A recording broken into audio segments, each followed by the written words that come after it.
And then there were 3. Ladies and gentlemen, welcome back to the International 5 European Qualifiers. We're down to our final region. Everything else is decided. Only 3 teams remain. We've got 2 teams in the lower bracket finals, which will be coming up next. And then the winner of that match will move on to face Na'Vi for the one guaranteed spot in the main event at the International. With that said, I'm LD. I'm joined here, of course, by Capitalist. Welcome back, buddy. Thanks, man. I'm looking forward to being cast in this series with you. It should be a really interesting series, to be sure. I mean, 4ASC and Vega, they do have some background, but I really feel like 4ASC has turned into a different team in the last month. I really didn't give them that much credit going into this qualifier. I would agree. I feel like they've really stepped it up. And, of course, as we walk through the series here, we'll have Merlini as well as Hani giving us their expert insight and analysis. Gentlemen, welcome. Thank you. Did you have these guys on your predictions for your compendium? I did. Okay, put it that way. I did not fill out my compendium, but I did, but I didn't fill it out. From the very beginning of this qualifier, I set my final teams, and that was Na'Vi as 1, and I had 4SC as my second. Oh, wow. Really? Who did you have third and fourth? Yeah, third and fourth, I did go with Alliance, or unfortunate. Natural. As well as HR. Okay. So... Oh, well, you're right on the big 2, I guess, potentially here, if 4 anchors can take this game. Yeah. So the match coming up, guys, is, as Capitalist mentioned, 4 anchors taking on Vega. It's a best of 3. We have 10 players in the lobby, but we've not begun yet. So I think we can go ahead here and kind of run through the lineups and everybody give their thoughts on the teams.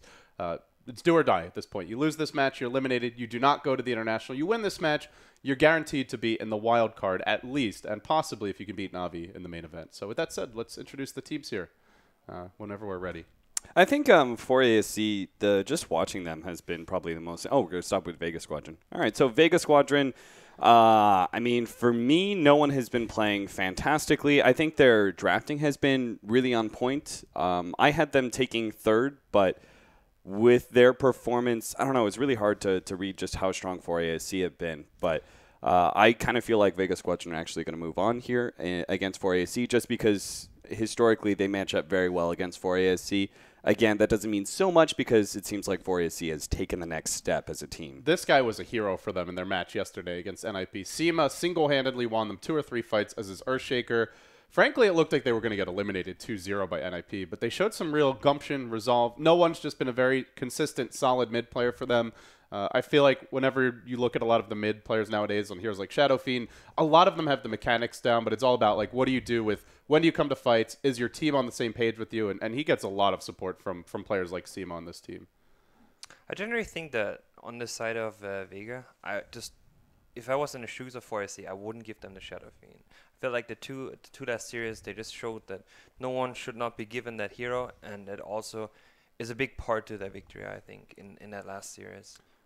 I really think that the support play has been really important for Vega, as it has been for other teams. But yesterday we saw like a lot of stolen Laguna Blades, the Witch Doctor with the Ag Scepter, and of course Mag, offlane player for Vega, very experienced. And I mean, he's been pretty solid for his team. I mean, he's pretty versatile. I feel like every team that Mag has been on, he's been a standout player for me. But then he's always had to shuffle on to the next roster. And I almost wonder like if that just comes down to personality, that he's just hard to work with. But I always felt like he was one of the strongest players on the team in any team that he's ever played with. He's pretty adaptable as well. He stood in for Cloud9 at Starladder, and I remember they did very well at that event. I think finished third place, maybe something like that. And just from conversations with Envy, you know, for a last-minute stand-in, sure, they'd love to have Bode 7 there, but they didn't feel like anything that went wrong was like Meg's fault per se, which is honestly pretty unusual for an absolute last-minute stand-in like that. Very true. If I remember correctly, he just picked Centaur. They picked Centaur every game, but he still did work with Centaur. it. He did work with it. Yeah, I was just going back to the versatility of him, but he has shown different heroes in this qualifier, and I agree, he has performed throughout the entire qualifier. Always consistent leveling on the offlane, never really struggled, I would say. And to me, yeah, a very core position here for Vega. Yeah, we saw in Game 2 yesterday versus NIP, he played the offlane Nyx, and he just didn't leave the lane. There was a lot of fights where he would just keep on staying top and farming. There was one fight where you could argue he should have joined his team because they ended up losing, I think, the entire defensive tri-lane. He was an offlane Nyx in a 1v1 matchup, but later on that game, he carried the fights. It had the Aghanims upgrade, and it's like, you just can't, thou shall not pass, basically, when the Nyx burrows. You have to worry about the massive AoE Carapace stun, the really long-range Impale. And it seemed like in the end that his patience and when he came to fights ended up just winning them the game. Yeah, and I think that that's an important read to make as an offlane Nyx assassin in particular, because I feel like we don't see too much Nyx assassin play. He's been seen a couple times in this qualifiers and has been rising in popularity, but I feel like Nyx assassin, especially with the newer roles and everything that's changed up in the meta with new items and everything, I feel like Nyx assassin does need to farm a bit more than he used to, and I think it's very easy to run into that trap of, oh, I hit level 6, let's roam around as much as possible. So I think Mag kind of made the right call in staying up in that lane. Specific instances, though, I remember that fight as well, and I was going, oh, you really should have TP'd. But at least I think in general he's making the right calls as an offlaner and when to farm and when to be aggressive.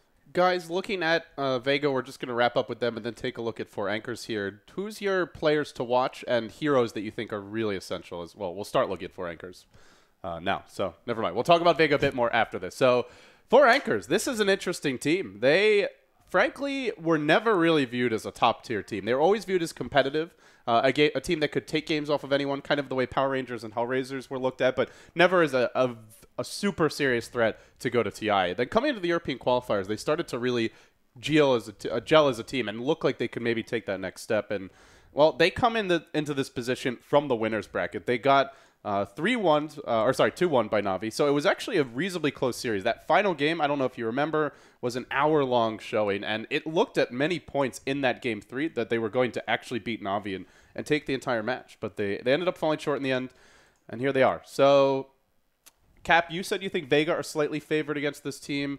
Hani and Ben, what are your thoughts? Do you look at 4 anchors now? Matumba Man, one of their very key players, especially often in that mid role. Do you view this team as someone that can go all the way? I generally would say after yesterday's performance, Vega should have lost to me to NIP, even 2-0. They could have lost 2-0 just as well as 2-1. Both the last games were in favor of NIP, and it was more that NIP just couldn't execute in the mid to late game. Mm-hmm. And there was all the lag issues, DDoS apparently. Yeah, they seemed distracted until and yeah, that's a very important point that Syndrome made as well. Is for the players is even worse. When you have a break, it's even worse to not. You can't concentrate. You don't really know where you're at. But yeah, going back to 4IC, I would say the biggest struggle they had in the second and third game to me is once they did a role swap where you did not have Nemvi as their core middle, and I think it's an important part for their roster that you have a consistent mid. That sure does not the craziest plays that Matumba Man would usually do, but that always performs. He always gets his farm. He doesn't fall behind. He usually has a consistent, solid performance in that mid lane. Other than that, what I had the biggest struggle with is that in the last game when you had Boogie on Wisp, I just felt like Wisp was not the hero. I don't think that Boogie performed on the hero. At the same time, though, it wasn't like the Wisp was incapable of making more plays. There was just relocates were a bit late a few times. It looked like they were somewhat indecisive about when to take fights. So you think just more it's like Boogie and Wisp are not the best. It's not the best hero player. It's just he shines on heroes like Shadow Demon where you just have that save mechanism as well. But on the Wisp, what he pretty much had to do is just relocate the carry out. Yeah. And the play that Na'Vi did was very simple, where they just like set up stun into a Leshrac follow-up stun, and then you get the Disruptor ultimate on top of that. And you have like these 4 or 5 seconds where Io could just relocate the carry out. And there was like 3 or 4 fights where he just didn't get it done. It just didn't seem to be the best communication between carry / support in that instance. I really like 4ESC's chances going into the winners bracket finals yesterday, but I think Na'Vi actually outdrafted them in game 2 and 3. After the Keeper Light and the PL ban, as well as a Shadow Demon steal, they kind of seemed at a loss as to what to do, and they were completely okay with giving them Wisp, which most teams aren't okay with. So I think they need to step up the drafting game versus Vega if they want to take it. And as far as odds go, you probably think that Vega's a little bit favored. I think most people would say that Vega's probably close to like 60-40, somewhere around there. I don't know. 4AC I think is a little underrated. I think they probably have a lot of morale going in because they did take first place out of their group, which was really impressive considering most people thought that they might not even make it. And Alliance, got triumphed over. So I don't know. I think they're in pretty good spirits. If anything, I look at it like 4 anchors should be the favorites here. They took a game off of Na'Vi. They almost took the entire series. The game 3 was pretty close. If there were a couple extra relocate saves, I mean, we have to remember in that game 3, that was when they had Suniko on the Winter Wyvern, and he had like Yeah. 5 saves in the last fight that prevented Havos from dying back, that saved, I think, several other teammates. Like, it almost fell apart there. So, yeah, 4 Anchors didn't execute perfectly, but I feel like they were really close. And yeah, Honey and I talked about that game actually the other night, and it was just like they picked up the Wisp in order to make sure that Na'Vi couldn't get their hands on it. So you combine the poor like Boogie Wisp play combined with the really strong Suneko Winter Wyvern play, and you know that the fact that it was still actually quite close is saying something about 4ASC as a whole, I guess. Yeah, and along with that, looking at yesterday, I mean, again, Vega were not playing NIP on their absolute A game. NIP has played better than that. Actually, Vega has played better than that as well, I feel, earlier in the qualifier and even in other tournaments. So that's where I feel like 4 Anchors have shown that they're playing at a really high level this tournament. They did screw up a little bit in that last game, but it was really close. And I feel like Vega didn't even have to play the best that NIP could offer, and they still almost lost the series. So that's where I favor 4 Anchors, if anything. I think looking at the Twitch predictions here, 66% to 34, I would join that. Okay. I think it's very accurate to me, where I would put 4SC on top of this game. So I believe we're still getting ready to hop into game 1 here. Let's take a closer look at like strategies and styles for each of these teams. I'll start with you, Ben. What do you think, like say Vega should be looking to do when they approach 4 Anchors? What are some key heroes that you look at? Styles of play, whether it's dual laning, aggressive, tri-laning, going for early game strategies. Where do you see Vega matching up the best against 4 Anchors? Most of the times when I see 4ASC crumble is when they took down Matumba Man, and we talked about that a couple of times. And one time he was on Bloodseeker, he was in the off lane, and he didn't really participate in fights for like the first 15 minutes. I mean, he got like 1 or 2 ruptures off, but it wasn't like his huge team fight contribution. As opposed to one game, he was an off lane Leshrac, he TP'd mid, he like got a triple kill on Alliance, and then after that, the tides completely turned. So I think it's just prevent him from turning around fights, from being that anchor that they really need to win team fights. I don't know. There's usually that one person on a team that like kind of guides the team, not really in morale, but just kind of the way they move, kind of the way they impose their presence on the map. And I think it's all about Matumba Man. And without him, the other 4 will crumble. I agree. I think Matumba Man is the person that is going to bring the action to the game for 4SC, that can create that space in these games. Usually has the carrier role. Even on a Phantom Lancer, he manages to get kills. I'm always surprised by how well his early game goes, but I definitely think that he's a core position to how successful 4SC can be in this game. He kind of reminds me a little bit of, like, say, the way that Hal plays the carry role, where he fights a lot early, he likes to TP, he's very aggressive, maybe not to that Havost level of extending yourself really deep, but pretty close in a lot of cases. So it can be a make or break player for them. Cap, from the Vega point of view, anything that you would add or that you want to highlight as to how they can best approach 4 Anchors? I would say for 4ASC, and I suppose to an extent to Vega, 4ASC, protect Matumba Man, I completely agree with, and also attack no one. I think that those are your 2 situations that you really have to gun for. And I would say Vega probably needing to protect no one as much as possible. Mag really needs to step up his play as much as possible against Matumba Man, and the defensive tri-lane is what we're kind of expecting for the most part from 4ASC. So I would say that Mag really needs to do well on his offlane position. Make sure he doesn't feed away too many kills. Mag has a tendency to be a little bit over-aggressive at times. So if he can temper that as much as possible, sit in lane, farm up, I think that Mag is a big playmaker going into the mid game, and he shouldn't try and be too aggressive early game. I think he really needs to leave that up to the supports of Vega, who really shine in that position of being aggressive in the first 15 minutes. Okay. Well, with that, guys, any pocket strategies, like something that you've seen from these teams in the past that they could pull out if they just need one game? Anything you got to be wary of here? We've seen a little bit more of the Drow Visage came out in the SEA qualifier. Is that something to look at? Are there other types of heroes or play that could be a factor here? To me, what it comes down to after yesterday's games, especially with Na'Vi, is the mid Leshrac. And if 4SC picks that Leshrac up, they chose to not. They went away from picking the Leshrac. They had Wisp first pick as well as Queen of Pain first pick.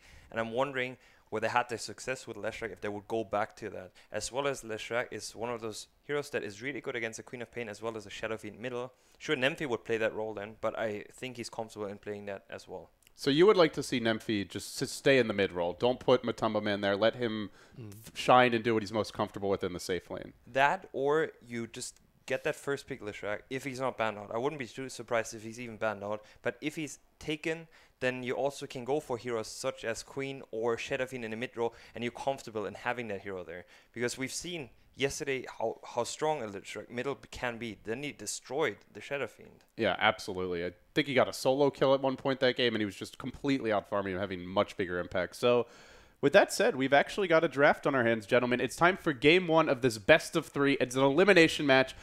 One of these teams is going to the International and has a chance to be in the main event. You're so good, Hani. Thanks. You're so good. Look at that. The first pickup, Leshrac for 4ASC. And Vega Squadron, not a big surprise, responding with the Gyrocopter and the Disruptor. I mean, that's pretty standard at this point in time in the qualifier. If you have a good Disruptor player, you're probably going to try and pick it up in the first one, too. And Gyrocopter just being really highly valued anyway. I like this opener from 4ASC much more than Vega's. Yeah, sure, they have Gyro, but I think we saw a stat in one of the other series. It was like Gyro was actually like 4 and 13 or something like that. Yeah, but, Gyro's actually doing pretty poorly this qualifier. But sometimes he's sneaking to the last pick. Navi had some success with him as well. So I don't know. I just like the SD Lesh combo for 4ASC. We talked constantly about Leshrac for 4ASC and then how well Boogie plays a Shadow Demon. And if you saw from the last 2 games in the series versus Navi yesterday, they really tried to deny them these 2 heroes and gave Dendi Leshrac as well as drafted Shadow Demon for themselves. So I actually think that Vega made a mistake by giving them both of these heroes. Yeah, and I think 4AC are already off to a really good start. They ban away the SF and the Wisp, knowing that, okay, you don't want to leave the Wisp out there if you can't play Wisp, right? So they banned that out. SF, obviously, for no one. And then I was just about to say, I really feel Vega Squadron should try and pick up that Beastmaster, which has been pretty successful for them in the past. Well, that's immediately banned away by 4ASC. So I think that I would agree with you guys that they do seem to have an edge in the drafting, at least so far. I feel like Vega Squadron shouldn't go for the kind of like standard openings. I really feel like Vega Squadron is a team that has much more stylized approach to the game where they can pick up really interesting heroes like Ursa and make it work. Look at some of the other heroes they picked up in the qualifier. They won 1 game versus London Conspiracy with the Ursa you mentioned. They also ran a Drow strat with the Beastmaster as well, so a heavy aura-based build. They had a Lifestealer game versus Yellow Submarine. They ran a Luna versus Yellow Submarine, and they won all 4 of these games with those pocket picks. Even going back to earlier in the qualifier, they were running things like Dragon Knight, Ember Spirit. We saw the Coddle PL combo from them as well. Speaking of which, we won't see it this game. Coddle was first phase banned. So, like you said, Cap, they have definitely gone diverse in the past, but seems they want to go a little more within their the comfort zone of the recent meta with these first 2 picks. I like Ursa in general for Vega, but this game, I think it's just a terrible, terrible pick for Shadow Demon, though. Oh, yeah. It's just completely lopsided how well that hero controls Ursa even without any items. You just completely waste your ultimate. You can never burst down a target, and once they get Ghost Scepters, he's just in an infinite kiting cycle. You can control Roshan, which is pretty important, but I don't think it's the game for him. I actually wonder what Vega's going to put here as their mid hero. It's still very open, but what no one has played so far the most is probably Queen of Pain as well as Shadow Fiend. Yeah, Shadow Fiend for sure. I think I've seen a Leshrac of him as well, but that's pretty much it on the side of that. We talked about the Puck yesterday, how Puck's like pretty good versus Shadow Demon and the Lesh because you can just interrupt the setup, you can kill Shadow Demon really quickly, and you can dodge the disruption setup. So I think it's a really good pick, and on top of that, you can probably get away from a lot of the lightning harass in mid just by phasing. So 4 Anchors are going to change it up a little bit here. They go into the Viper pick, and just a tanky frontliner. We've actually seen a lot of second stage banned Vipers in this tournament. I feel like he's one of the better ways to deal with the Gyrocopter. Now you've got Demonic Purge, you have the Viper Strike, a lot of attack speed slows in general. Looks like they want to kite him more than anything. It also negates the Puck pick to me, just because you have the option to put the Viper middle. Viper against Puck is really bad for Puck, and you can kind of stop that matchup. And I actually think that Puck would have been, until that pick, would have been a really good pick for the side of Vega. Great way to just pick off the Shadow Demon before he can get off a disruption and start the fight on the right note. Yeah, and the added factor of Viper being able to have a mech is really important when you do run a Leshrac. Any sort of extra sustain is going to help you out quite a bit. Vega Squadron, again, I feel like they're just running very standard pickups. They go for a Clockwork. I don't particularly like this. Again, I feel like they do need to be a little bit more playing into their own style. This just seems like a standard 6.84 draft. They do run a lot of Clockwork, but again, I think it's a hero that is just kind of being left out there. I mean, if he can actually get a blade mail, he may be potentially strong, but I could easily see how Clockwork just becomes an initiator and food. He is really good against Lesh. We've seen a lot of teams using him as a, if not a full counter pick, then at least a pseudo counter pick. And some Leshes have had to go like BKB Rush just to try and deal with that. But that's only if he has a good start, and he's versus Shadow Demon, so he might not have that much success in lane. And even if he does get a good start, right, and say he picks up a Blade Mail, he still have the defensive save of the Shadow Demon who disrupts the Leshrac, who still has Diabolic Edict as well as his ultimate going. You've just saved yourself a lot of damage and dealt a lot of damage to the Clockwork in the meantime. I guess the other big popular offlaner that they could have gone for is Darkseer. We've seen a lot of teams do that, although, again, can be difficult against Shadow Demon. Lesh, you try to surge, you get disrupted, and then you may die rather early, depending on where the Lesh ends up laning, though. I think it would have worked really well with their current AoE setup, and Vega Squadron do run a pretty good Darkseer, so I would have preferred to see that. Storm Spirit now as our mid Vega Squadron. I mean, I don't know how you guys feel about it, but I don't particularly like Storm Spirit just in the laning phase against Leshrac and Viper, and I usually feel... Yeah, he's not that great in the lane, but I mean, we've seen a lot of Storm Spirit play fairly recently, and once he gets an Orchid, he can just completely shut out the Shadow Demon, because they almost always go like a Blink or a Force build, but usually Force, and generally the counter to Orchid is like a Manta, BKB, or Yule Scepter, which Shadow Demon almost never gets. So Ghost Scepter is okay, but he's got a lot of nuke damage anyway, so yeah. It's not really a full solution. It's you have to deal with the Shadow Demon, and I think he's kind of the support that's risen the most in popularity recently, and he's decent. He's not the best because he is still vulnerable to that Shadow Demon Lesh combo, but he's pretty good. By the way, one hero that's been ignored this draft is the Undying, something that's almost always first phase banned so far in the European qualifier. Do you guys see Undying fitting in at this point, or? He could work for the side of 4AC more than yeah, I think so Vega. too. Right now, Vega doesn't have a single target lockdown next to the Storm. And, of course, you have the Clock hookshot, but it's just not as good. I would see something next to Disrupt. Maybe even... Okay, Shaker just has gotten banned out, so it's not going to fall into the hands of Vega here. And a Lion on the side of 4AC here. They need control against this Storm Spirit. I mean... It's good. But that's also another reason I didn't really like Storm Spirit. You pick it up, there's still a support and an offlaner open them. Both of those positions are usually open to have a myriad of disables that you can pick up. So I understand the Storm pick. I think it's good against the Viper. Viper has a hard time dealing any damage towards a Storm. He can't really control him. You have a Shadow Demon. Shadow Demon so far is not that great. Sure, he can disrupt, but then also Leshrac has to fall out.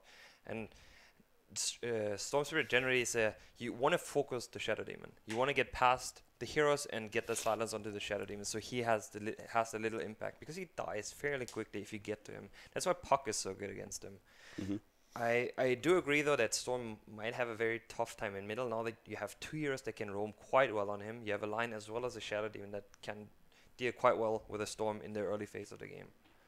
All right. Well, we're gonna see the Bristleback banned out, and now for 4 anchors working on their final ban. Looks like it should be a support for Vega. Any key supports that y'all have your eyes on here? Something that would really help the Vega lineup? I was thinking about the Shaker. Shaker's taken out, so I generally think AoE stun, maybe Sand King. Maybe Sand King is too greedy though. I'm not sure, but I think Sand King would be really good here.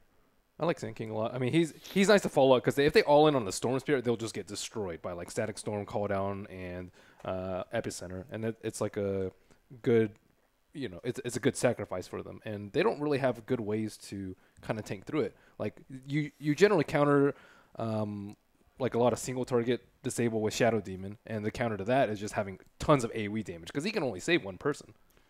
4 anchors will ban the Witch Doctor though, someone that we haven't really mentioned, though he was very impactful for Vega in one of their matches versus NIP yesterday.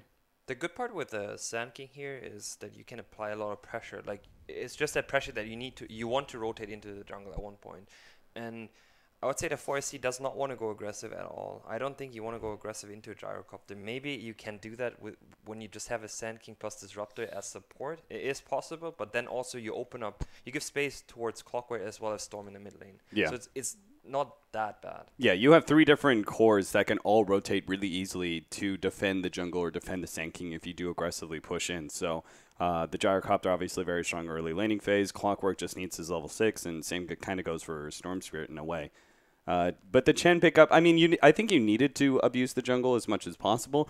I was with you guys on the Sand game because I felt like they needed some straight damage was really the biggest thing. I felt like they needed something that could actually threaten the Leshrac and potentially take out the supports early on if they find that opportunity. But instead, the Chen, I mean, it's a jungler, but not a whole lot of damage. It does give them early pushing power, but you are going to be pushing into a Leshrac, which is always kind of difficult with the lightning spam. Yeah, I would prefer a more offensive support. I mean, Chen is somewhat offensive in that he can get some early kills, but later on he's defensive support with Mech and Hand of God and being able to test the Faith people. Ah, the Trixie Weaver into a Storm Disruptor, two of the better heroes to potentially shut him down. Actually, it's not the Trixie Weaver, though. It's going to be a Matumba Man.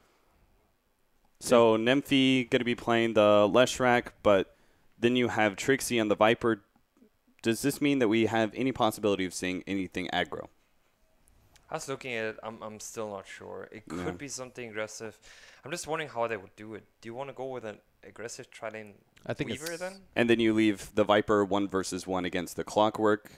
That scenario is good, but what happens as soon as you have a Chen that rotates, Viper just gets, like, you just dive them. But if you have aggro, won't Chen have a really difficult time rotating the bottom lane? That's usually what happens, though. If you would go aggressive, sure, you can leave a creep up on the top lane to disrupt that lane, or you sit a bit more passive with a gyrocopter. But other than that, if you see 3 heroes, which you most likely will, at least 2 on the lane, then Chen has a pretty easy time going towards the enemy jungle. You're also safe lane, so it's easier to gank. It comes down to, I believe it comes down to warding. How good do you ward either your own jungle or just generally have control of Chen, so you see where Chen is. All right, gentlemen, you've seen the draft. We didn't actually do predictions on the series, so you have a little extra intel. But before we go, I'm going to start with you, Ben. Guys, who do you think is going to take this game in the series? I'll say 2-0 for ASC. Okay. Hani, do you agree? I do agree, yeah. I think it's 2-0 for ASC. I would say 2-1 for ASC. I thought it was going to be close. I originally would have said 2-1 Vega, but just seeing this opening, I'm leaning towards 4 ASC, which is game number 1. So I think that pushes them over the edge. All right. Well, somebody's got to be cheering for Vega here, so I'm going to say 2-1 Vega. It's going to be tough, but I believe in them after yesterday. I think the one thing to mention, though, is if Vega wins one game, to me, this one is this can snowball very hard, out of control for 4SC, like in both directions.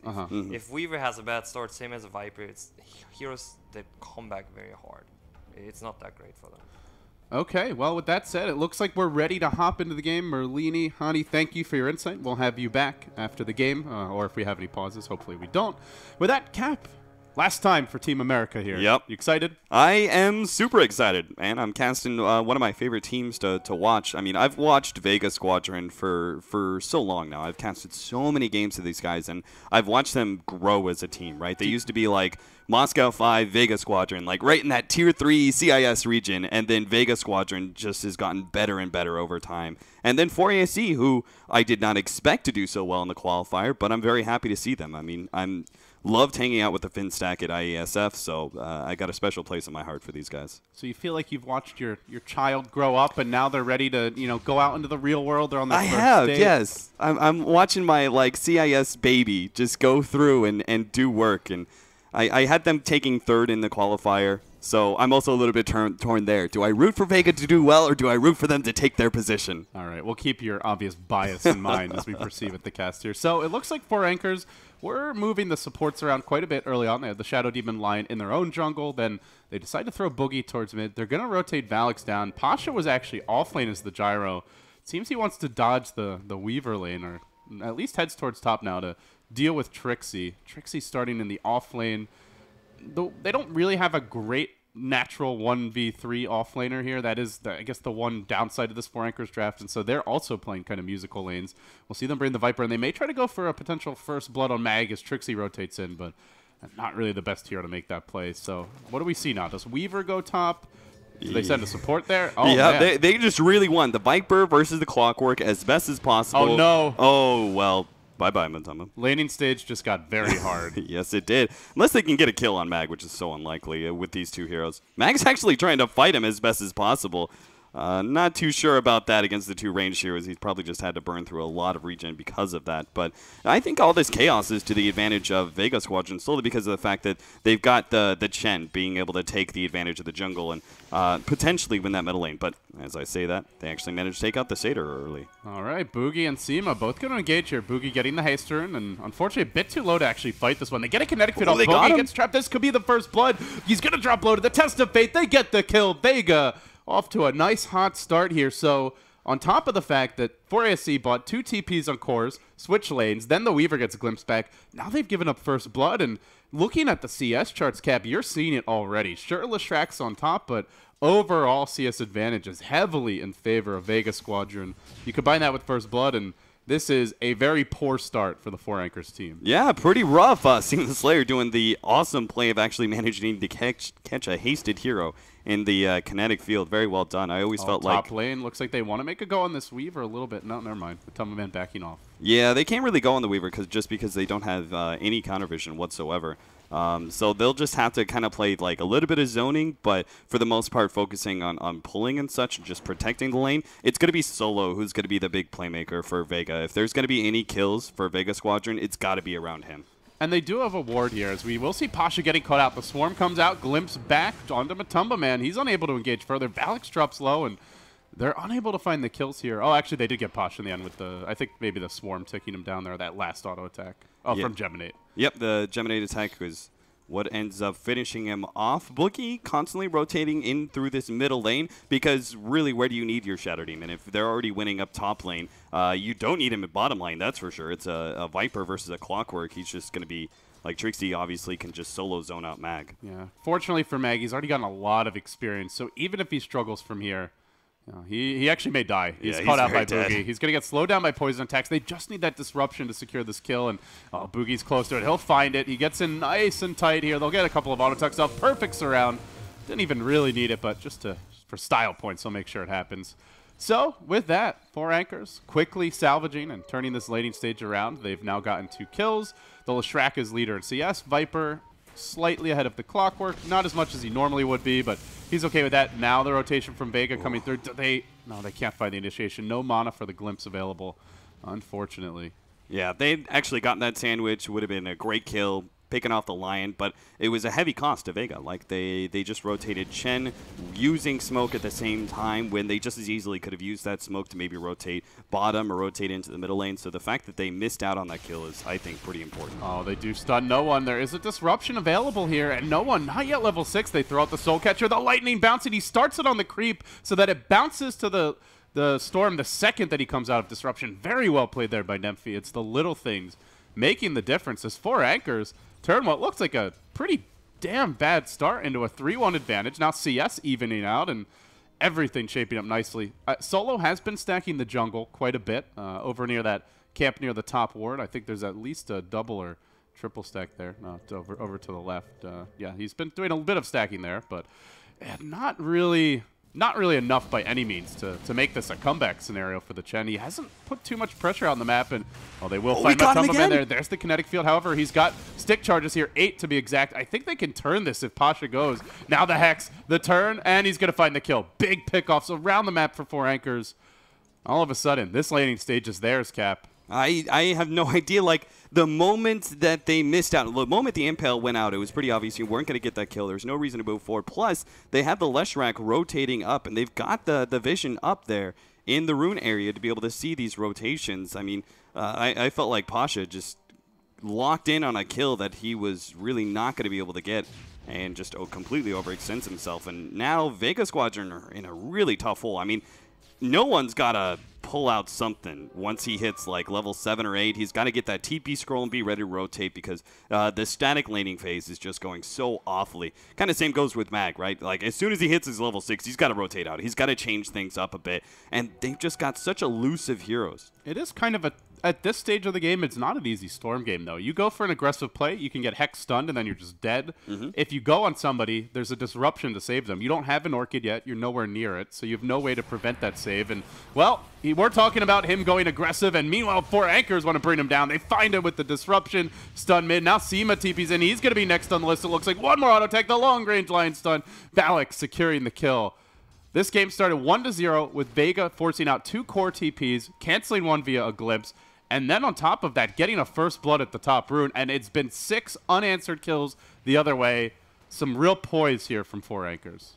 Yeah, and they still don't have any counter vision to put pressure on Matumba Man, so he's doing pretty well. Like, the Gyrocopter's taking a lot of time to try and force Weaver back, but he's still got 23 CS, 2 kills.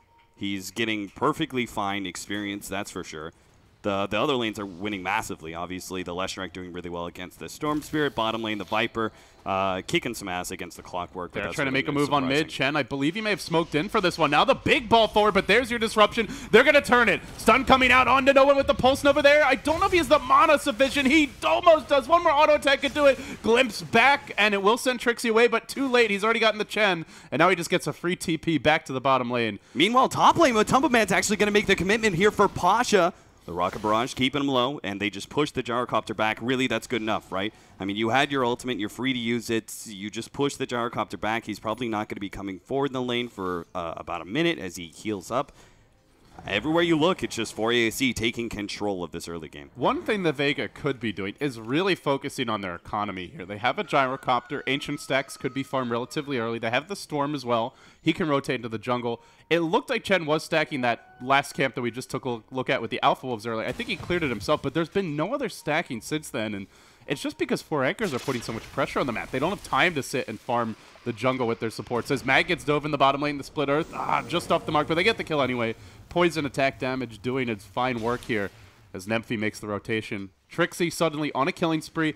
All 3 cores from 4 Anchors topping the net worth charts, and the game looks good. Now they get the Midas on the Viper, and we're going to see 4 Anchors just transition into a very strong economic mid game.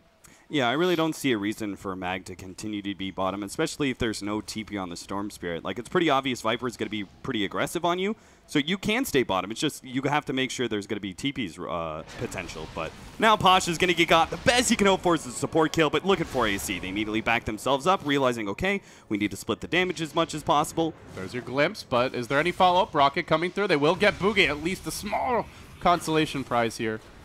We'll end up bringing him down. Shadow Demon for a gyro, though. Again, a win for 4 Anchors. And this is with Nemphy split pushing mid. It was all 5 heroes that rotated top, just for that unfavorable 1-for-1 trade. Yeah, meanwhile, like, the middle lane's taking a lot of pressure. You've got a Midas being picked up by Trixie as he continues to push out the wave as well, knowing that, hey, the Clockwork's top. They're not going to rotate bottom anytime soon. I might as well try and take this tower. Vega Squadron, they're already lining up to try and take their own at top lane, but it's going to be a tough fight. I mean, Swarm is bad enough to deal with, but you also have the Leshrac, who I'm presuming is going to rotate, or maybe he just commits to the middle tier 1. No teleport scroll at the moment. Courier currently not delivering anything to him. Looks like he's trying to get his point booster, which we'll head out right now. But it seems they may give up the tower. This is the least important tower in the game for either side. And on top of that, they're also getting a lot of split push going. As you mentioned, the push on mid nearly takes that tower down. Bottom lane being pressured a bit by the Viper. And Vega finally get on the board here. Score 9-2. They will find a last hit for the Storm. That'll help him en route to his first item. We'll see if it's going to be an Orchid, a Bloodstone, or something else soon enough, as he does TP to the bottom lane. But so far, Clock Storm, we've hit the mid game. Chen has his level 6. We're not seeing a whole lot of aggression from Vega. Yeah, they gotta. I think they really need to couple the Clockwork with the Storm Spirit as best as possible and really take advantage of the long initiation that they had between the two of them. But with no one being the only one bottom, and Valix getting him out now with the Hex leading up, the follow-up Finger of Death, and, oh, unfortunately, Valix out of mana there, unable to get the Impale. If he had actually Earth Spiked first and then popped the wand, he might have still been able to get Finger of Death off. Yeah, bit unfortunate. That first finger has a really long cooldown, and this might present an opening for Vega. The Storm can certainly play more aggressively, knowing that the counterplay potential is a bit limited. They are going to spot out a haste rune here. Let's see if Vega scoop it up. They will. There's no Radiant Vision of that ward, or of that rune, I should say. Now they find Valix here. Caught by the Thunderstrike. They can go for a glimpse, and they'll rotate him back in. Into Mag. Kinetic Field comes out. He walks his way out of it, but that's a very fast Dark Seer, or Clockwork, rather. It looks like he should get the kill at the end. Now the hook forward finds Trixie. Wants the second kill. The Lion continues his retreat to the north. Valix will end up falling here eventually. No TP, no way out. And the Rocket says, see you later. So they end up with a 2-for-0, but the trade is still somewhat there for 4 Anchors. Pushing the top lane, taking the tower mid as well. And a good overall exchange for Vega, but not without some retaliation in the end. Yeah, absolutely. I mean, you still have a Leshrac who's getting tons and tons of farm. Matumba Man's going to be really tough to deal with. I mean, he is about to take this Tier 1 tower pretty much solo. I don't think there's... Well, Disruptor is level 6. They could have some sort of TV play, but it's middle that's going to happen to gank. Disruption to start it off. This combo has been working magic, but this time around, Nemphy a bit slow on the stun. Gives Storm the chance to ball out. They also use the Static Storm. Matumba Man gets blown up by Solo. There's your test of faith. See ya. Nice kills all around the map. Now bottom lane getting pressured. Looks like we're going to have an engagement brewing here, perhaps. Everybody retreating out on the side of Vega, forcing out a flurry of TPs. But they've got 3 heroes in the neighborhood, and no one's got an Invis rune. He wants to walk in. There's no Radiant Vision of the runes, which means this should be a big opening for Vega. They may find another double. They're painting out Boogie. They want him to be the priority target, and no one has found him. Well, if he wants to go now. He's isolated him in the tree line. He's going to start with the Remnant. The call down coming through. Trixie's got to get out of here quickly. He just barely dodges the nuke on the second slot through, but still too late. They jump in. They get the kill. Another 2-for-0. Vega fighting like champs here. A very back-and-forth game. First, it looks like 4 anchors are screwed in the lating stage. Then they turn it, and now it's been all Vega answering back. They'll find a retaliation kill here, bringing down the clock, but still another kill on the Viper, another 2-for-1. Vega really coming back. Oh, Nemphy just runs into the whole entire creep wave of Chen. If anything, that's an opportunity for Nemphy to potentially clean up some of that CS, but doesn't really go for it there.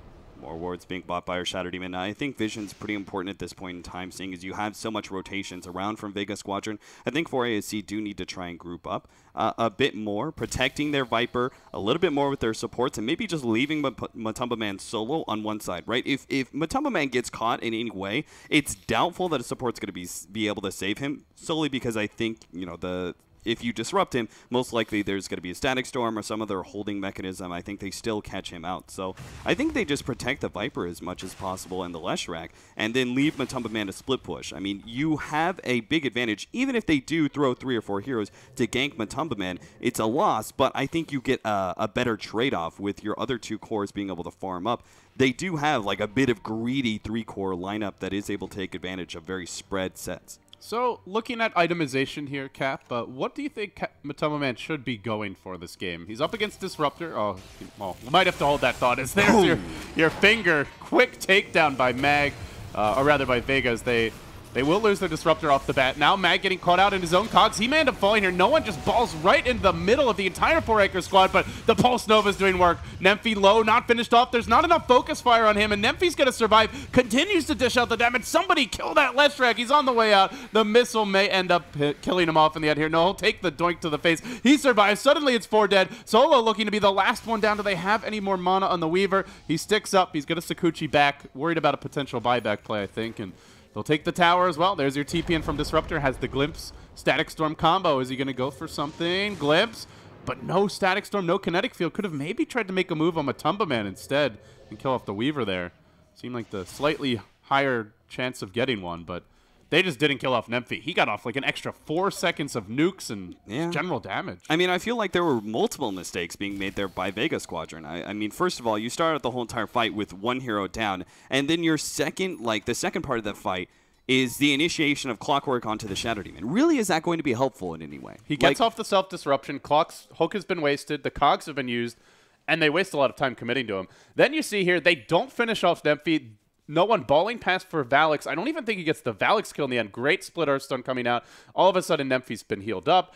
Just in general, it seemed like Vega weren't sure who they wanted to focus in that fight, and it really ended up hurting them. Yeah, I think like losing the first hero to start with, the Clockwork initiation was, I in my mind, wasn't going to do much for them to win the fight 4 versus 5, and then no one being, I think, the most critical point there, not choosing to go for Nemphy and finishing off that big damage dealer.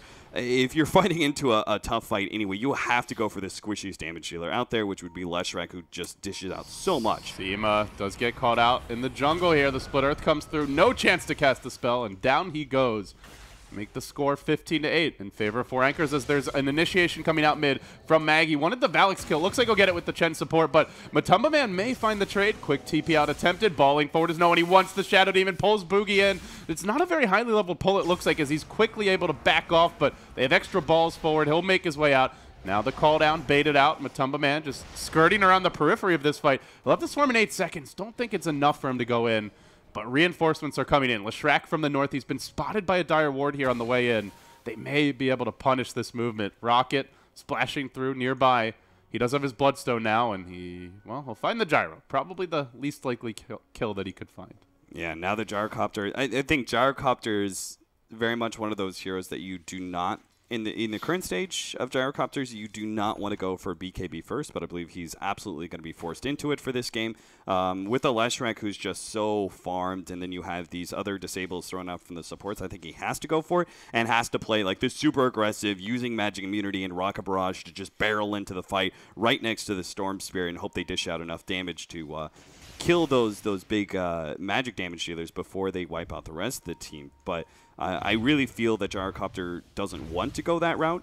Like, normally you want to be able to go in the current state, you want to go S and Y first. Like the casual Sange, usually into the Yasha afterwards to finish up the S and Y. It's really good stats. The movement speed is incredible on a Gyrocopter as well for him to be super aggressive in a lot of these early team fights, but this is one of those games I don't think you can go for it at all. Smoke gank from Vega. They're looking for the initiation here. Up on the top side of the map, they're going to hook on an Nymphy, and then Stormball's pass for Valix, but in the end, he ends up getting hexed, then stunned, kept out of the fight for some time. Nymphy's been isolated with the call down. He tries to do what he can with his ultimate, ends up falling. It is a 2-for-1. There was a Bloodstone deny there, so Leshrac avoiding giving away a big bounty, but does lose some charges.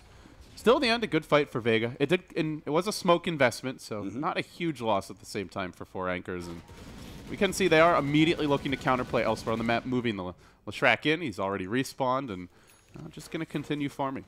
Finishing out the Blade Mail and the Clockwork from that fight is pretty key as well. You also have Solo, who once he starts becoming a little bit more active in some of these fights, he's got Arcane Boots as well as Mech. He's going for like the hard farming Chen, so you're probably going to see Aghanims before they truly try and ball out of control. I think this is a good read by him. They lost the early game pretty badly. If you try and get your Chen too much involved and you just continue to lose fights, I think you've just basically the Chen falls apart completely. But he's played a much more farming role, which now they can potentially make the comeback in the mid game once they have Guardian Greaves plus Aghanim Scepter and then a Storm Spirit who's decently farmed. That amount of sustained versus particularly a Leshrac who's very damage over time oriented can be a complete counter to the 4ASC squad. And speaking of that Storm Cap, he's almost got the Orchid. It's by no means the fastest Orchid timing, but we're looking at around that 20-minute mark. Still looking around the map, there's a lot of easy kills here. Valix is an easy kill if he's caught out of position. Same for the Shadow Demon, only 900 health.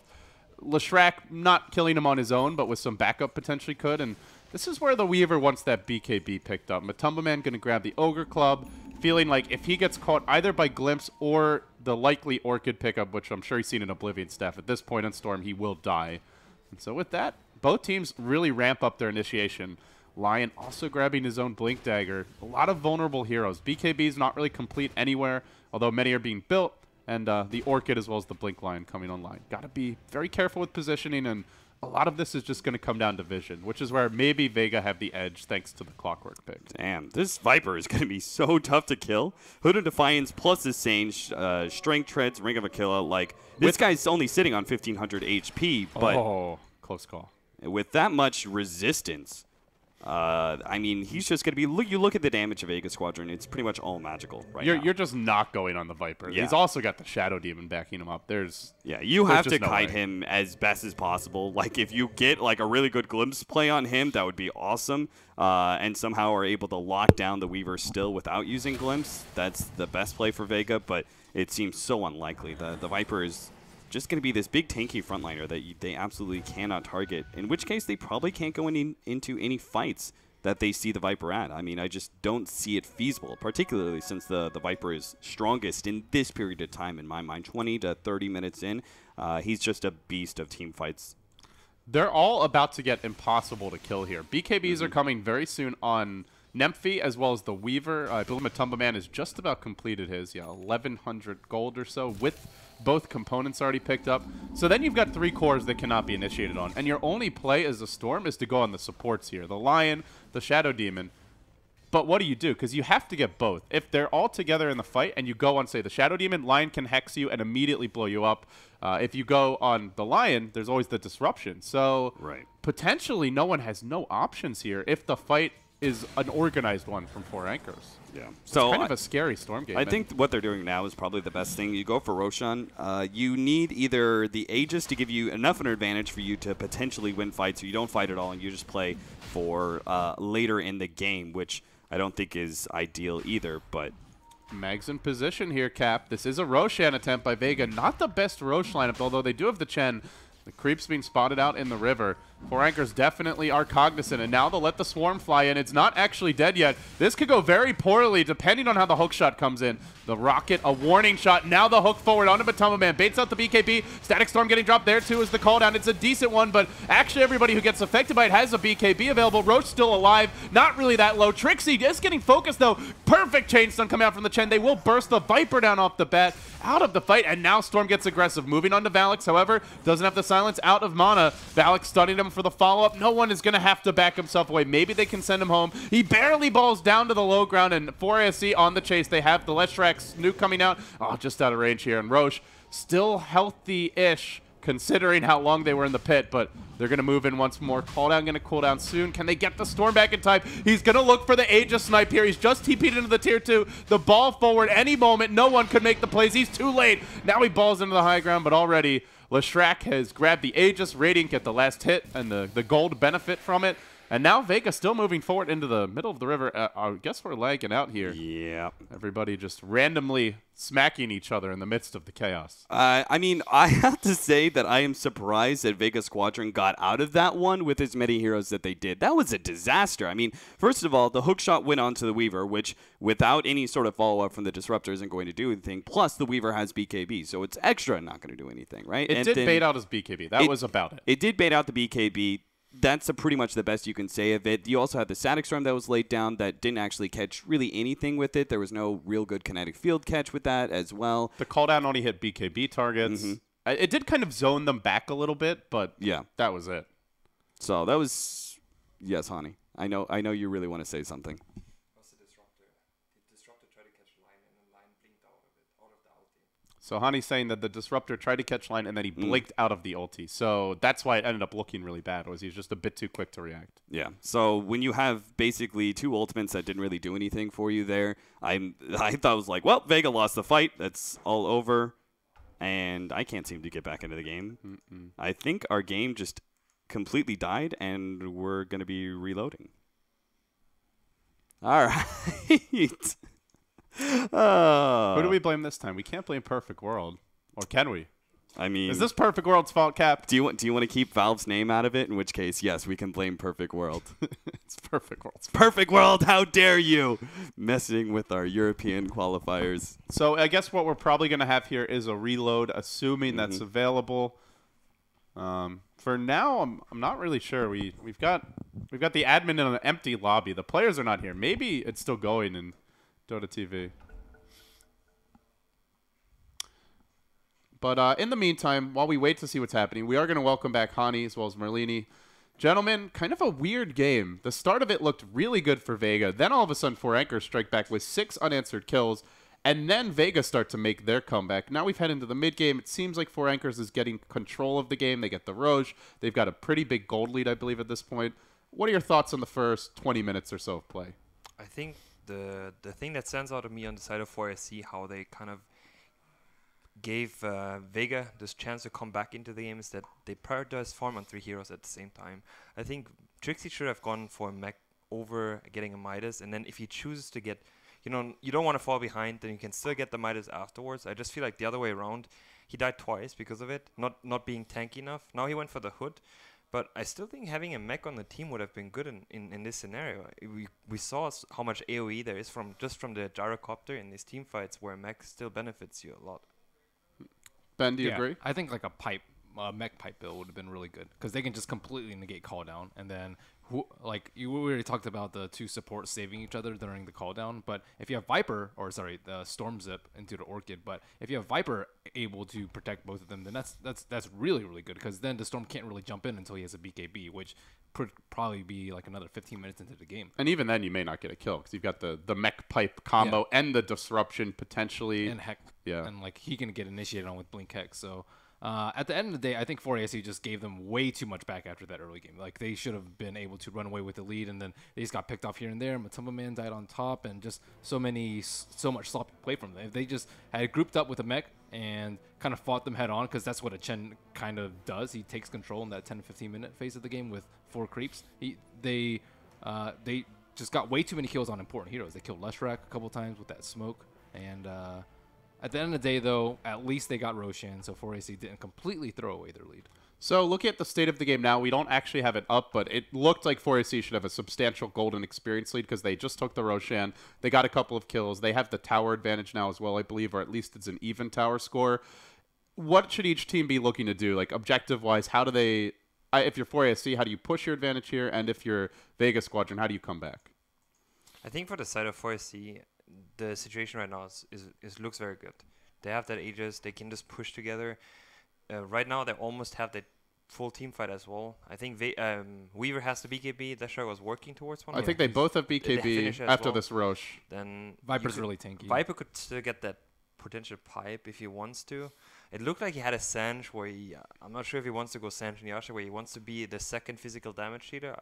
I'm still struggling with that just because if you win the early game, then you don't have to get even more out of it. And I feel like Trixie is a bit too greedy in that aspect. On the side of Vega, they need to try to get pick-offs somehow. Because I don't think the 5-on-5 push is going to work anymore. You can try to push with a Chen, but Leshrac alone can almost stop that. Yeah, Chen just lost all his creeps, too. Yeah. So... it's going to be really risky for Vega to do anything team-oriented. They have to get pick-ups. So that's where you're looking at. Get good wards up, and then find openings where heroes are out of position with the Storm, basically, and the clockwork. Well, they have to stall pushes, too. I'm not exactly sure how they're going to do that, because Leshrac can just demolish the towers. They could just kind of walk up mid right now, take up the T2, and then what do they do from there? It highly depends on how 4ASC choose to do it. They can also try and threaten high ground, but they have to stall for. They have to buy more time for Storm BKB. They have the Chen Storm combo, so maybe that's where you send back the Storm, then he balls in, you try to bait out a BKB or two, and then you discourage the push. You can purge it off though with Demonic, so that's true. Not terribly easy to do. It's risky for sure, but they're gonna have to take risks though. It feels like if they just sit back and let 4AC come to them on 4AC's terms, they're just going to get rolled over in the base. It's Viper Lash. They will push and they will threaten your structure. They didn't get enough damage done before the BKBs because his Orchid came out and then BKBs come out 2 minutes later. You really want that window to be as big as possible. We got some major problems. That's why I haven't been a part of the conversation. We've got problems. So well, we've been benched. Production says, let's take a break here. We're going to take a breather, try to figure out what's going on with the server.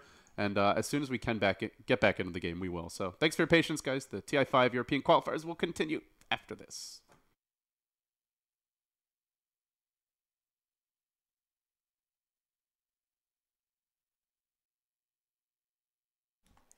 Ladies and gentlemen, welcome back. We are casting from Dota TV here. There was a bit of a server hiccup, unable to reconnect, and all of a sudden, Cap, Vega have found their stride again, it looks like. They got 3 pickoffs, and they're pushing. I don't know how they did it. I mean, okay, so they were pushing down the bottom tier 2. Here's what happened. 4AC, 3-man, pushed down the bottom tier 2. They used pipe in the process, which may have been part of the problem where when they mass TP back to middle lane to defend, they end up getting into this fight. Vega Squadron, I guess, just smelled something that was wrong, that they could have taken advantage of. We had no one who forced a fight, jumping immediately onto the line, was able to kill him outright, and still managed to get out in time. And then they just sort of isolated certain heroes. 4ASC just ended up breaking apart, and they killed Leshrac twice. One of them was a Bloodstone deny, but they managed to take away that Aegis. Suddenly, Chen has an Aghanim Scepter, Storm BKB just about to complete here.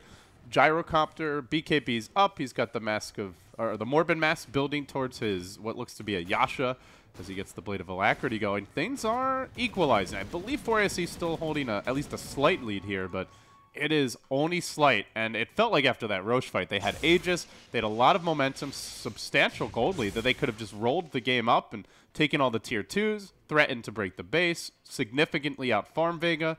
But all it takes is one good Storm initiation, and it seems everything hinges on that. Yeah, so now you've got, like you already said, the Aghanims on solo. You've got a BKB about to be finished up on no one because of that fight. Mag also has his Force Staff. I mean, there's so many item pickups. Like now the Gyrocopter, who was, I mean, he's still heavily magic damage, but he's now beginning to build some physical damage with the Yasha coming in soon. I mean, just 5 minutes ago, you were looking at this, and Vega was like, all magic damage, pretty much, and you had a Pipe Viper.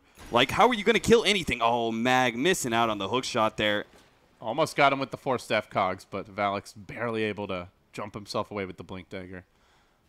That was a close call. We'll see 4 anchors now start to rotate. It looks like Matumba Man's going to be posted up in the mid lane. He's almost got his Desolator, so he is continuing to farm. And this is a big item versus Vega. It feels like a way to help burst targets down during BKB. When those end, it starts to get a lot more difficult. You can see the armor values around the map. Actually quite decent, as they've currently got an Ogre Mage creep here, giving them a bit of bonus armor. But in general, their armor values are not great. 4AAC do have a Desolator that's about to be finished up. Weaver, the advantage of this, right, is going to be the fact that they can split push really easily with the Weaver. So they can actually split apart these fights. They still have to pay attention to the fact that the Storm Spirit's going to be ganking up the Weaver, but at least he has that defensive mechanism with the BKB. He can easily like pop BKB, time-lapse, and be able to get away. And this will just draw attention from Vega, and this will draw the game out, I think, as much as possible, where 4AAC are then able to like split push the other side of the map. And the gold is the differential is really slipping here. It's about 1,000 gold lead. The Vega supports more farmed than 4 anchors. The cores on 4 anchors slightly ahead, but part of that money is captured in a Midas on the Viper. Not something that's going to help you much in the upcoming fights. And this is where Vega have to feel good about this. We've seen a lot of comebacks from this team over the past day or two, and while this is not officially a comeback yet, it's looking like it could be. Yeah, I mean, considering how far behind they were, I think you can already say that they have made a significant way back into this game. We'll see whether or not they can complete it. They do have no one now picking up his level 16, so Storm Spirit has hit a sizable strength. 4AAC, though, going for the 5-man smoke. They're going to run directly into the Storm Spirit, which is probably unfortunate. Oh, no, they didn't actually find him, though, Cap. Now Matumba Man scurrying through mid. There's a rocket that flies over the top. They will isolate Seema, but he glimmers, jumps back, and they can't kill him. Easy save there. And now they're actually going to go for the glimpse play. They grab Valak, block him inside. Static Storm, the disruption laid out, but no one quick to be able to jump onto Trixie here with his BKB. Pasha moving forward. Trixie is tanky as all hell, but they actually have the damage to take him out. Double BKB is used. Now they're going to turn around, go for Matumba Man, who pops his own BKB. It runs out. Another glimpse play, but it's not the longest range glimpse. Boogie kept alive here. The Viper ends up dying, which is really the bigger kill. It looked okay for 4 anchors. One hero gets caught by the Glimpse Static Storm. That was the Lion, but then he gets disrupted. He gets piped, and then he's able to blink out immediately after the disruption. Then the Viper ends up dying, and suddenly it's even the better target for Vega in the end. Yeah, I mean, it was pretty constantly having to use that many BKBs, but still, I mean, a BKB was used by the Weaver. They managed to get out. So this play, like, I love the fact that, okay, the disruption goes down on Valak. Says, no one, let's forget about Valak, all right? Let's jump in on a bigger target. Goes for Trixie, manages to grab him, locks him down for Pasha to be able to get there for the right-click damage. They immediately kill him off. Big thanks to the pure damage of Solo. And I want to point out this entire time, Matumba Man is trying to kill off Mag, the Clockwork, in the backside of the fight. He uses his BKB.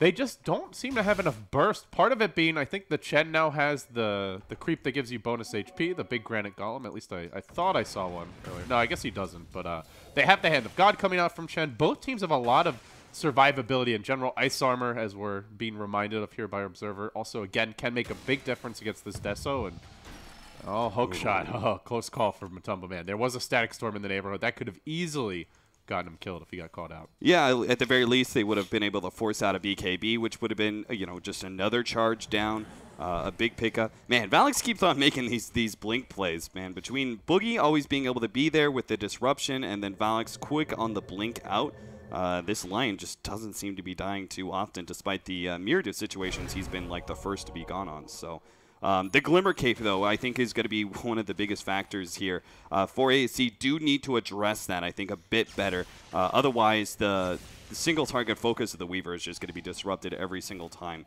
They brought counterwards to the fight, but where Matumba Man was. That Weaver is going to retreat out. Vega, we're getting towards a position where they could potentially make a go on him. We do see a very late Sanjiashi coming out for Pasha. 32 minutes in, he does opt to complete it here. And I imagine now he's going to look towards his Dominator, probably then into the MKB, and Satanic eventually. Good news is they don't actually have any ways to prevent him from lifestealing once he's in BKB. They can slow down his attack speed, sure, but he should be able to auto-attack. There's the Granite Golem that you were talking about earlier. Do you want MKB on the Gyrocopter and just straight damage, or do you want Butterfly instead? For AC, there's a very likely chance that Motumba Man goes for MKB as his next item, but if you get the Butterfly ahead of that MKB, it's going to be super effective against the Weaver in particular. Yeah, I think it's one of those, like, you could go Butterfly, but it's a bit... Going MKB is safer, right? Because they have 2 natural Butterfly wielders. At some point, they're likely to build them. It's guaranteed to be a useful item if the game goes late. Butterfly, I mean, still it's not a terrible item on Gyro, but you mainly want it for the evasion. He doesn't wow, we caught him! Matumba Man hit by the hook shot. They're going to force out the BKB. He's going to quickly TP out, but they auto-attack him. Oh, they get him just with right clicks. Boogie now in the trees, trying to TP out. He'll barely escape. Solo, just a second late. What a hook by Mag there. And we talked about it in the pre-show that, and I think you specifically mentioned Mag needs to have a big game, and right now he's having one with these hooks. Yeah, I thought like everything was kind of set against Mag with the laning phase going so poorly and then all the other lanes going so badly that Mag wouldn't actually have an opportunity to get those single target pickoffs solely because, hey, they're already like farmed past you in that sort of situation, but that was a very clutch hook shot to be sure. And now they're going to be able to take Roshan off of this. I sort of lost track of the timing. It feels like an early Roshan, which is obviously quite favorable for Vega. Well, they are going to grab the Aegis here on the Storm Spirit, I imagine. No one taking his time to pick it up, but he will scoop it in the end.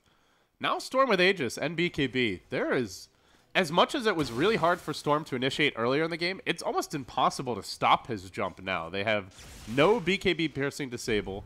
They don't have that much physical damage, and certainly not if he's got ice armor. Storm is going to have a real easy time finding openings here. Yeah, I really felt like 4AAC should have been able to essentially just 4-man with a Viper. I really agree with Hani about the Midas. The mech over Midas pickup, I think that would have been ideal because then they could have just like 4-man with a Leshrac and they would have had stronger team fight as 4 over Vega Squadron as 5, most likely. And then they have the Weaver just focusing on becoming that late game carry. Instead, they went for a little bit too much farming, and now Storm Spirit's kind of unstoppable. As you said before, like earlier on, the Storm Spirit had a really hard time jumping, but now that he's got Orchid and BKB, plus now a Gem and an Aegis, just to make sure there's no additional like Glimmer Cape plays or anything like that, it's going to be super easy for him to be able to jump onto one hero, force out the disruption on them, and then he just turns on a different support instead. If nothing else, he can always just force BKBs in the pipe and then just jump away, and there's really nothing 4 Anchors can do to punish it. And in that sense, he's scary. If you waste a BKB, then maybe Vega, instead of backing in a situation like this, go for the base. So, oh wow, that looks like they're actually going to go uphill and force 4AAC to play defense. They've got the ice armor coming out on some of their front liners. They have the plus HP aura from the Ancient Granite Golem, and they've got the Aegis. So this is the time that Vega have been searching for. They're going to press in onto the high ground. Who's going to initiate here for 4 Anchors? Who goes in first? It's not really clear that they have an easy opportunity. They kind of have to just chip 4 Anchors down, but already Hand of God being applied. The tower nearly dead, and with ice armor on this Ancient Granite Golem, it takes a while to bring it down.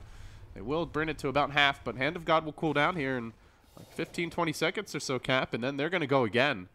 I think at this point, like, they just wait out Hand of God, right? You can afford to wait for the next creep wave, possibly, or actually, looks like they want tower, and then they're going to wait. Yeah. Call down comes through. Just a zone 4 Anchors back a bit. They are committing onto this tower. The creeps are trying to do their work. They may lose the Ancient Granite Golem. If they do, that's going to stop the push in its tracks. It drops, and I think, like, maybe, like you said, they should have waited, as they've lost a significant component of that push. At the very least, I would say they shouldn't push anymore.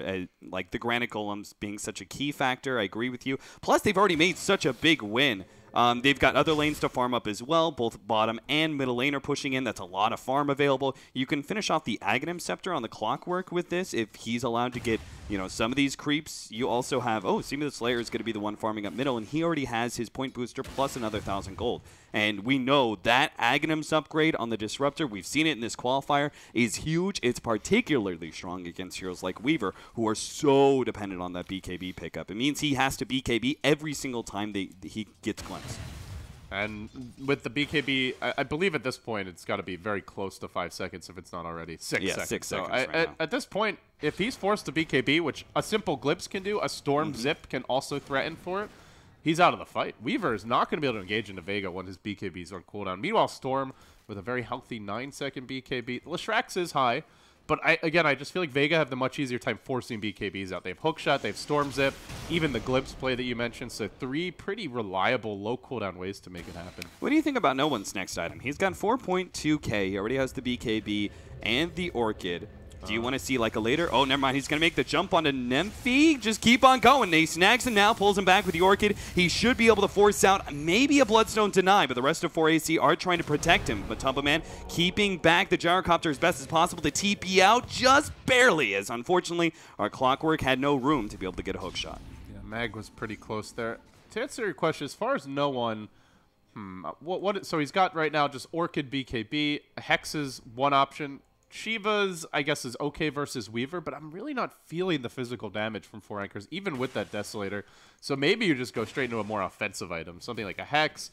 Probably, would you say, a bit late to be going Bloodstone? I mean, it's 40 minutes in. I feel like Vega are in a position where they could potentially win this game in the next 10. Yeah, I really feel like Scythe of Ice is his best option just because it's such a big threat to the Weaver in particular, because he went for such, like the BKB route, which leaves you very susceptible to Scythe of Ice anyways, but then he has a very offensive build after that, the Desolator into a Crystallis. The other cool play is if you have Orchid and Hex, you can kill off one of the supports guaranteed. You silence one, you Hex the other, and then you get a kill. So there are a myriad of plays you can pull off with a Scythe of Ice. It's strong versus the Weaver, as you said. It's good against both the supports, and I mean, it could be quite strong against the Leshrac as well, who's pretty dependent on that BKB. So anytime you're able to get that hard disable lock against BKB carriers, I would go for it. So, and this is where we start to see some of the weaknesses of the 4 Anchors draft, if they don't play it right, is you get into the late game, they don't have Catch, they don't have a Bat Rider, a Storm, even a Clockwork. Their best initiation is Disruption and a Stun from Leshrac, or a Blink forward from the Lion. That's it. And they're up against a lineup that has better vision control in general. You've got the Storm Remnant vision, the Clockwork Rockets probably being the big one, and on top of that, the Dire advantage here. This is not really the game plan for 4 Anchors to be even or behind at 40 minutes. This is a lineup that wants to be ahead. Ideally, Elena Varak's up by now, if not 2. All right, so No One is currently taking a look at finishing up that Scythe of Ice now. He just needs this last wave. No one take any creeps, and he will have it. So that's going to be flying in for the next fight. They'll easily take this tier 2 tower, it seems. Hopefully they don't lose the Granite Golem. Well, Viper does complete an Ags. It's a bit on the late end, but they'll take what they can get. They're smoked up, and they want to make a move here. Trixie starting up just with a Viper Strike, but Vega are not really flustered by this, and there's your Hex on No One. With this, BKBs may not even save you. The supports can be completely dealt with just by the Storm if he plays it right. So many ways for Vega to start a fight. They almost have a Butterfly. I would almost say that they should wait to the next Roshan just because they can finish up Butterfly and Pasha. Not sure. Maybe Aghanim Scepter on the Disruptor could be finished your hook, though. They found out Man balling forward is No One. He's going to try to engage here, but he didn't pop his BKB. Oh, no One gets destroyed off the bat. Where's the BKB? A costly misplay by him. However, they still hold the line here with the Gyrocopter. He forces them back, getting the Viper kill. Storm, no buyback available. Same for the Viper. So it's going to be a 4v4 with the Weaver low, finishing up the Clockwork, almost dying to blade mail damage. And in the end, ends up being a 2-for-1, favoring 4 Anchors. That was, unfortunately, all on No One there. If he BKBs, there is no stopping that initiation. Yeah, there certainly wasn't, especially since Mag had got such a good area. Like, the cogs weren't affected because BKBs were popped immediately, but it was still, like, good for zoning out the rest of the supports from coming up the ramp. It's just a super good area to place that one down. I personally think that Vega jumped the gun a little bit, but they still easily could have won that fight. You're absolutely 100% on the The worst case scenario is they don't get a kill, and then he just balls away, or he gets sent back. Maybe they don't get kills. There was a pipe there. I think they still had the defensive disruption, but instead it's 4 Anchors who get extra kills they shouldn't have. So, bit unfortunate. At the same time, Vega, I still think they're in a fine position here. They have the Vlads on the Chen. They continue to get farm on pretty much all of their heroes. You mentioned the Disruptor Ags. It's almost done. The BKBs of 4 Anchors are all more or less down to 5 seconds or getting close to it at this point. And I feel like this game going late is... It's not like 4 Anchors suddenly get out of control. They have good late game in their own right, but Vega can match that. I think it's actually going to be a lot of RNG, depending on whether, like, who wins the fight is going to come down to RNG, essentially, because you have Man who's going to finish up a Daedalus here soon, and you've got the Butterfly on Pasha. Most likely, he's going to be targeting the Gyrocopter first. I don't think they have enough lockdown to go for the Storm Spirit as long as he pops his BKB. He can go for some of the other heroes such as the Clockwork or the Disruptor or maybe the Chen, but I feel like they're not really good heroes to commit for, especially if you've got Clockwork who already used his hook shot and Solo already, using the Hand of God or something like that. They're not really highly valued to take him out early on in the fight. So, in my opinion, it's Gyrocopter. Well, what happens if you get a critical instead of a mischance? That can play a significant factor into you killing the Gyrocopter early, and then all that sustained damage is out. The Storm Spirit runs out of his BKB. He's very susceptible to the Lion, some of the other heroes as well. And again, like the Clockwork is already kind of blown his load with the hookshot already being used. He does at least have the he has the Aghanim Scepter, right? Yeah, he's got the Aghanim Scepter, so he's got multiple of them, but it's just Clockwork isn't really a very good sustained damage hero. His initiation and utility is the biggest factor of him. It is, like you said, 4 anchors have that potential. They can get a big crit from a Tumba Man. Maybe he finds someone off the bat. But I feel like it's a much tougher game for Weaver to make that play than for, say, Storm to make his own plays. Because you're running into Cogs, you're running into the Aghanim's Disruptor ult soon. They've got Glimpse to punish overextensions, Hex to punish them. If Weaver's going in deep, these supports won't be able to stay with them. They've only got a Force Staff and a Blink Dagger between the two of them. So then he's on his own. It's like where 4 anchors, to me, as the game moves along, they have the harder to execute draft, I think is the way that I want to put it. And mostly because of the Storm factor. Little control to deal with them and lots of options for Storm to make plays. But if 4 anchors find a good fight, they have insane late game damage from the Leshrac now. We're seeing still a very even game when it comes to net worth. The Octarine Core has been completed. And we'll just have to see if 4 anchors can find those openings for the Leshrac to get his heavy damage out. Yeah, the Leshrac is going to have to do some major work in this next fight. It's going to be all about Roshan, right, which should be a full 5 versus 5. I don't think either side wants to give up the Aegis. It's too good on the Storm Spirit, and I think Vega Squadron feel pretty comfortable controlling the game right now and shouldn't give 4AAC any opportunities to make a comeback through an Aegis play. So it should be a full 5 versus 5. So the question is, who's going to get the better AoEs? Is it the Disruptor coming in with a really good Static Storm off of that Aghanim Scepter he's just picked up and the Hookshot Cogs play? Or is there going to be the Leshrac who, with his Octarine Core, manages to hit 5 people multiple times with his Pulse Nova, keeping himself alive? Matumba Man had the double damage rune. Unfortunately for 4 anchors, it does wear off now right as the Roche attempt begins, and rockets are being fired out here. A bit of a warning shot for Mag. Don't come near this pit. I will fire. Hasn't gone just yet. Poison comes through, so too does the Swarm. It'll actually help the Roshan attempt to some extent.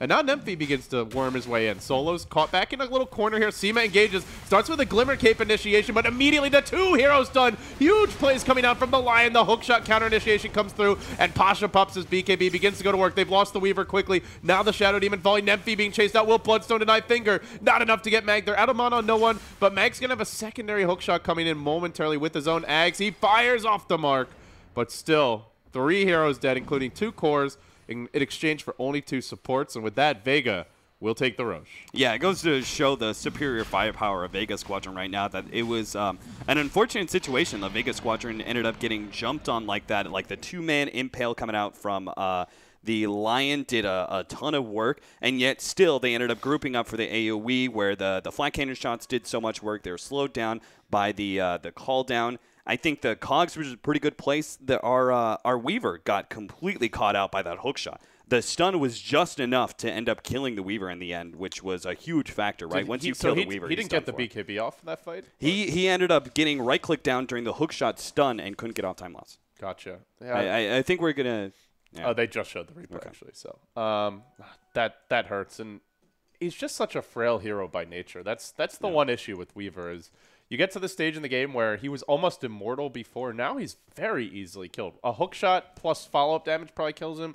So too does the Hex initiation. The Static Storm can easily wipe him out. And that's where I feel like even if he doesn't die, he's got to play very defensively. And they need that aggression from him to bring down the Gyrocopter you've been talking about, to at least threaten Vega. Right now, Vega feeling very confident, cool, calm, collected with their position in the game. They're going to begin pushing in here top. Gyrocopter out in front. Matumba Man will engage a bit, throwing out the Swarm. Other issue here is Matumba Man really needs that MKB at this point. He did opt for the Daedalus we mentioned, but the completed Butterfly and Gyro has been a real problem for, I think, about 10 minutes now. I would say Daedalus means that you...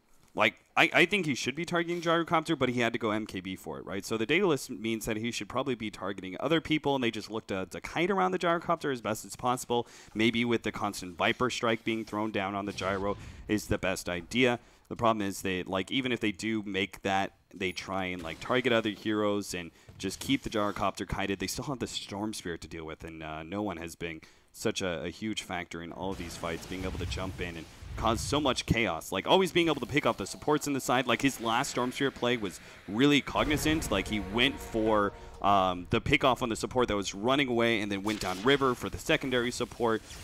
He was on the money with all of his zips, despite the fact that they were, like, 2 screens away from each other. Well, a lot of lag here as Vega looking to move in. They have the timing they're searching for. MKB up on Gyrocopter. They have the Aegis still available, and they're looking to engage. No one jumping forward towards Nemphy. Does get stunned immediately. The follow-up's coming through. They finger that Aegis away, but call down is going to begin zoning 4 anchors out of the fight. They've committed all their BKBs, and without the BKBs, there's simply no way to deal with the Storm initiation. He goes in deeper, finding Matoma Man, killing him off. There's a buyback from Leshrac. Static Storm deployed. Doesn't really get a whole lot done, zoning a bit 4 anchors.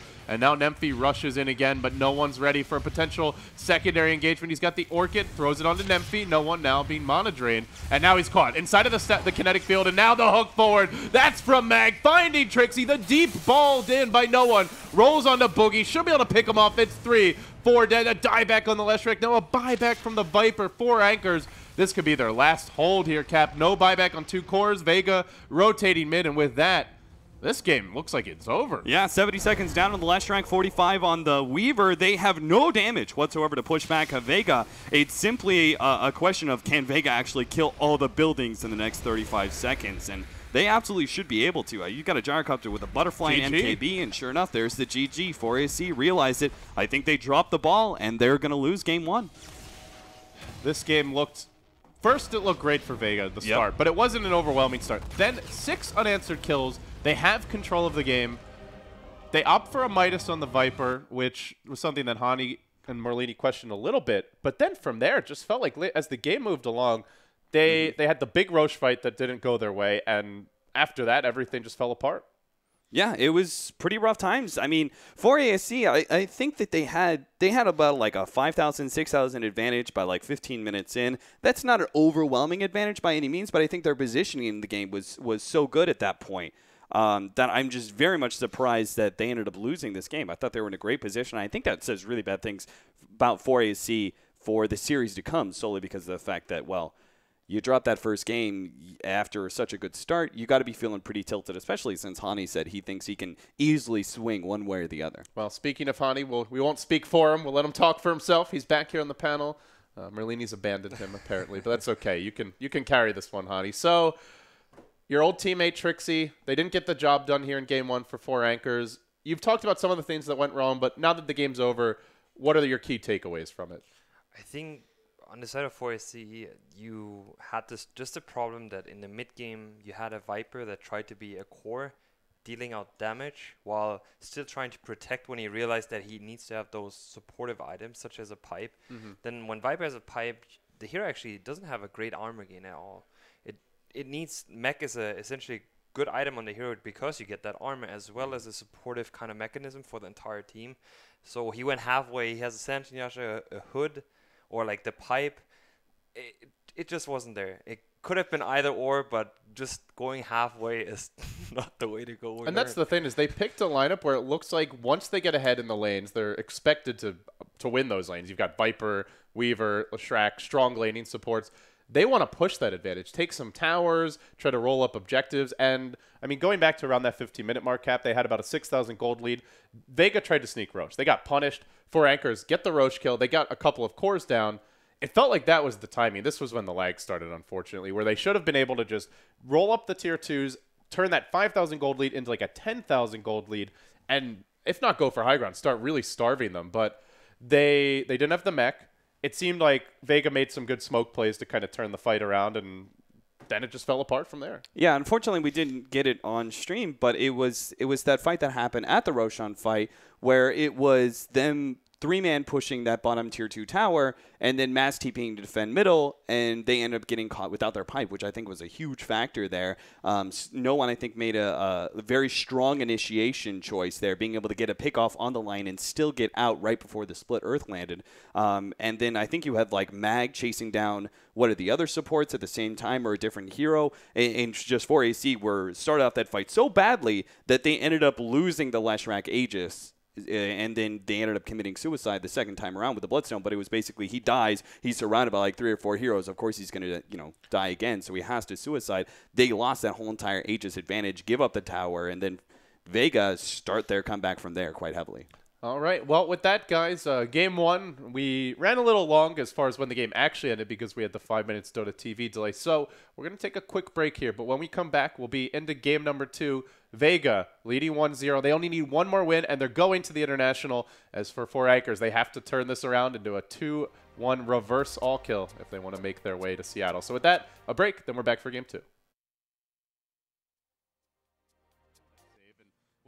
We're talking about him going aggressive, and meanwhile, 4 Anchors want to bring him down. They find him with the disruption, stun mid. Now Seema TP's in. He's going to be next on the list. It looks like one more auto tech, the long-range line stun. Balak securing the kill. He's up against Disruptor. Oh, well, we might have to hold that thought. As there's your finger. Quick takedown by Mag, or rather by Vega, as they will lose their Disruptor off the bat. Now Mag getting caught out in his own cogs. He may end up falling here. No one just balls right in the middle of the entire 4 Anchor squad, but the Pulse Nova's doing work. Nemphy low, not finished off. There's not enough focus fire on him, and Nemphy's going to survive. Continues to dish out the damage. Somebody kill that Leshrac. He's on the way out. The missile may end up killing him off in the end here. No, he'll take the doink to the face. There's a rocket that flies over the top. They will isolate Seema, but he glimmers, jumps back, and they can't kill him. Easy save there. And now they're actually going to go for the glimpse play. They grab Valak, blocking him inside. Static Storm, the disruption laid out, but no one quick to be able to jump onto Trixie here with his BKB. Pasha moving forward. Trixie is tanky as all hell, but they actually have the damage to take him out. Double BKB is used. Now they're going to turn around, go for Matumba Man, who pops his own BKB. It runs out. I mean, still it's not a terrible item on Gyro, but you mainly want it for the evasion. He doesn't. Oh, wow, we caught him! Matumba Man hit by the hook shot. They're going to force out the BKB. He's going to quickly TP out, but they auto-attack him. Oh, they get him just with right clicks. Boogie now in the trees, trying to TP out. He'll barely escape.